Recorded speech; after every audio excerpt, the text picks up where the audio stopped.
E aí, meus queridos, tudo bom com vocês? Espero que sim. Então eu lhes digo bom dia, boa tarde, boa noite, não importa.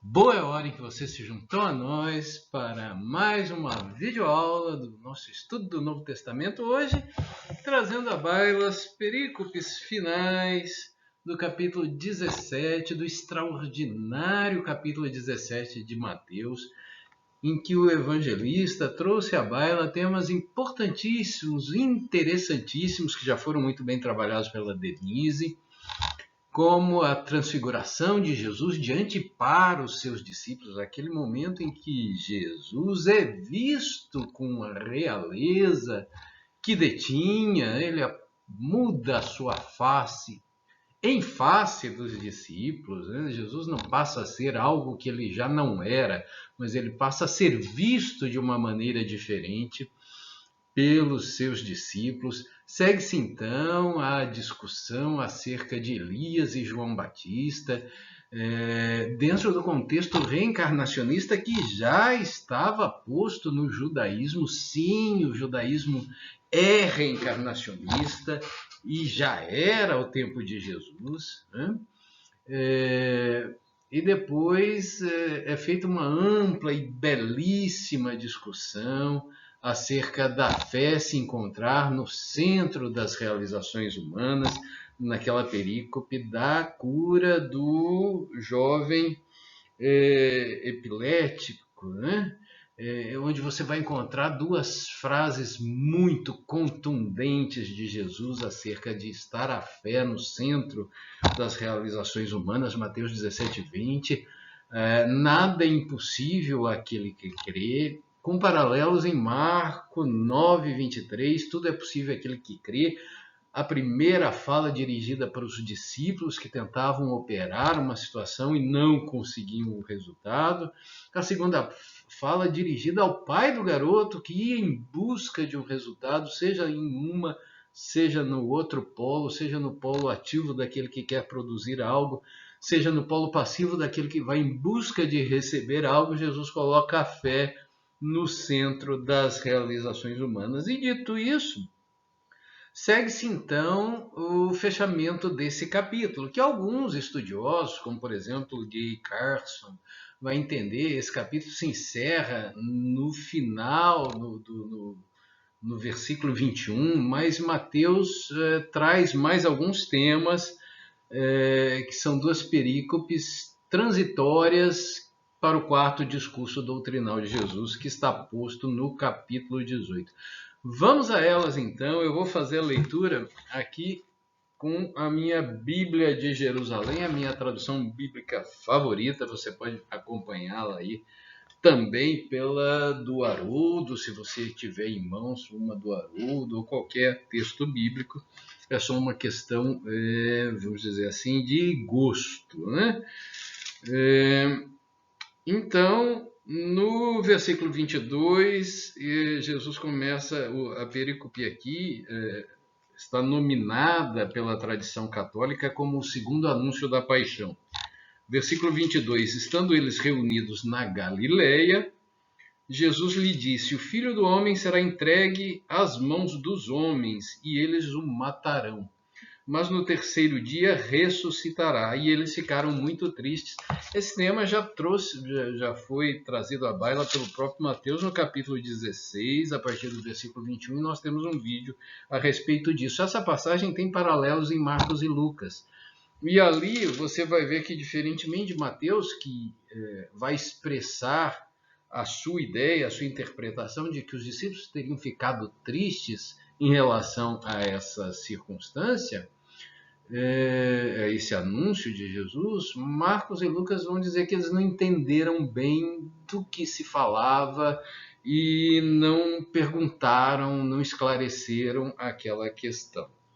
Segue-se então a perícope final de um assunto que absolutamente não tem conexão com o restante do capítulo, que é o tributo para o templo pago por Jesus e por Pedro, né?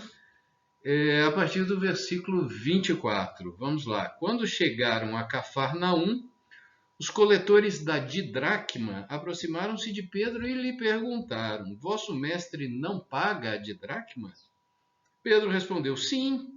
Ao entrar em casa, Jesus antecipou-se-lhe, dizendo: Que te parece, Simão? De quem recebem os reis da terra tributos ou impostos? Dos seus filhos ou dos estranhos? Como ele respondesse dos estranhos, Jesus lhe disse: Logo, os filhos estão isentos. Mas para que não os escandalizemos, vai ao mar e joga o anzol. O primeiro peixe que subir, segura-o e abre-lhe a boca. Acharás aí um estáter. Pega-o e entrega-o a eles por mim e por ti. Meus queridos, uma passagem que muitos entendem posta por Mateus quando escreve o seu texto por volta do ano 70 para discutir essa questão tributária, né? Mas vamos tentar contextualizar um pouco isso em cima dessa pergunta de Jesus: de quem os reis da terra cobram tributos? Porque houve uma grande mudança no mundo dito civilizado daquela época, em que os impérios se alternavam no poder e na dominação de outros povos. Até pelo menos o segundo império babilônico, se você considerar o primeiro, o de Hammurabi, o segundo, o de Nabucodonosor, né?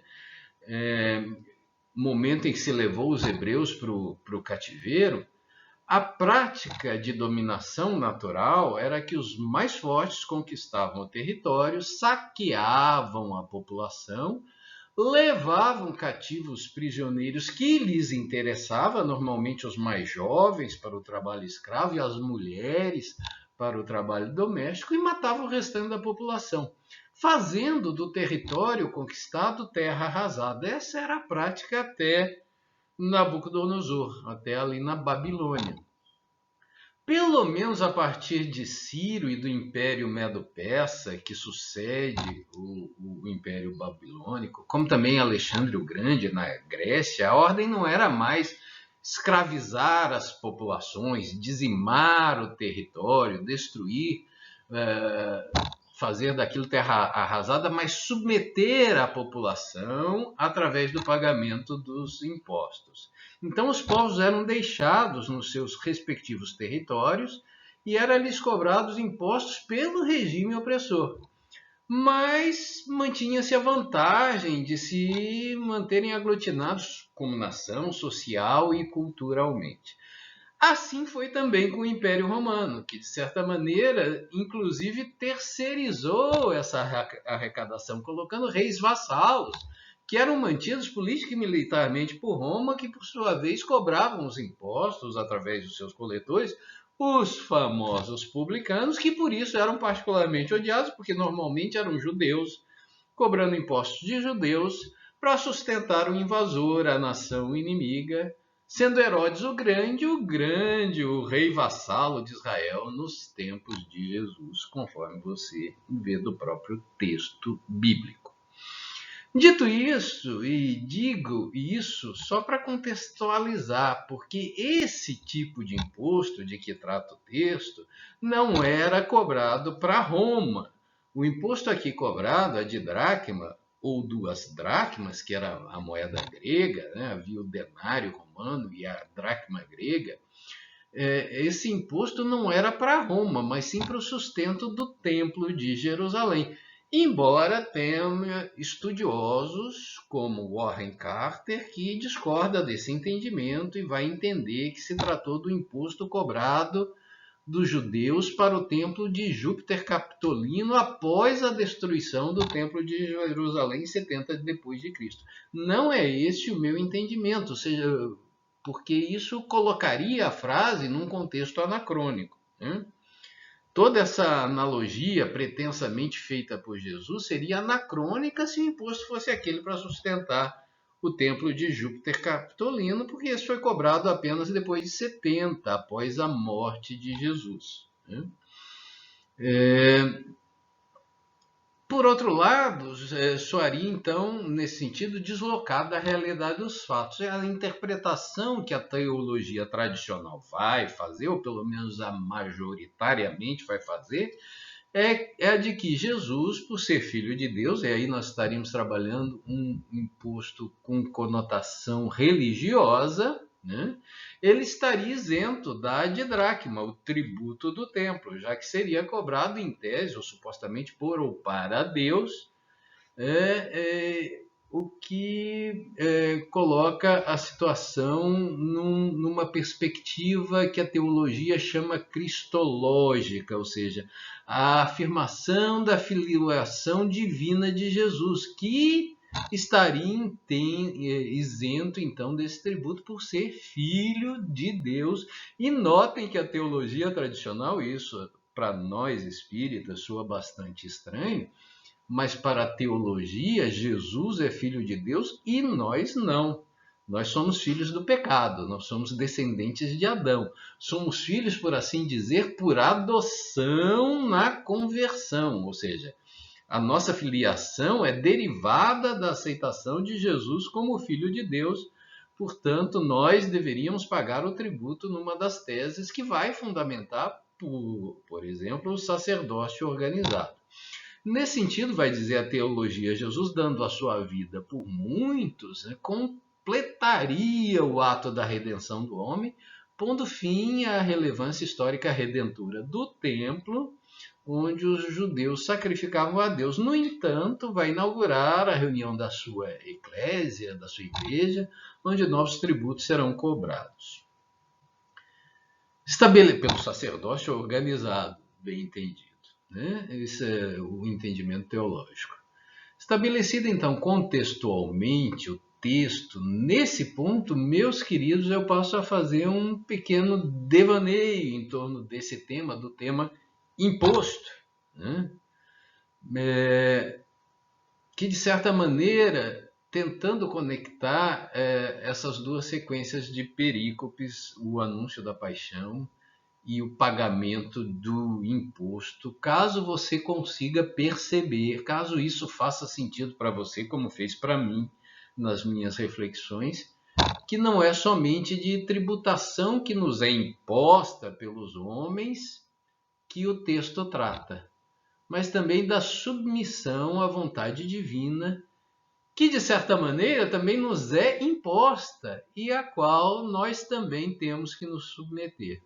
Nesse sentido, a necessidade de Jesus ir para Jerusalém, ser entregue, ser morto, para no terceiro dia ressurgir, para deixar a lição da imortalidade da alma, como entendemos nós, faz parte de uma série de situações aflitivas que muitas vezes nós somos submetidos ao longo da vida e que vão contrariamente à nossa vontade. Jesus mesmo, como nós veremos no final, no capítulo 26 do texto de Mateus, Jesus mesmo se contrapõe a essa vontade, pedindo ao Pai que afastasse dele aquele cálice, mas submetendo-se a essa vontade, assim como nós também muitas vezes oramos a Deus para que nos livre das situações aflitivas, de sofrimento, de dor, angustiantes, das vicissitudes ou das circunstâncias expiatórias que a vida muitas vezes nos impõe, e muitas vezes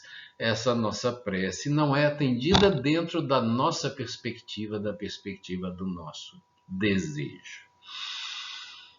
No entanto, contrariamente ao produto arrecadado pela tributação humana, que nem sempre tem os melhores destinos, nós podemos guardar a certeza de que o tributo pago a Deus, exigido por Deus, será aplicado da melhor maneira possível em nosso próprio benefício e em benefício da humanidade. E isso nos traz à baila o meio curioso pelo qual Jesus obtém os recursos para pagar esse tributo de maneira extraordinária ou miraculosa. Ele pede a Pedro que lance a vara no mar e pesque um peixe, tem dentro da boca do peixe a moeda necessária para fazer frente a essa imposição.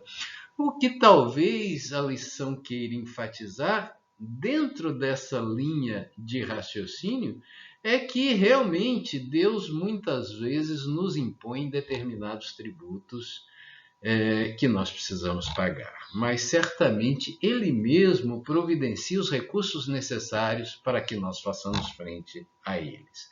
E é nesse momento que nós vamos encontrar forças, nem sabemos de onde, mas dentro dos infinitos recursos que a providência divina tem para auxiliar a humanidade, Ele mesmo impõe o tributo e ele mesmo fornece o recurso. Meus queridos, são essas as minhas singelas reflexões para essas perícopes finais do capítulo 17 de Mateus. Um grande abraço a todos.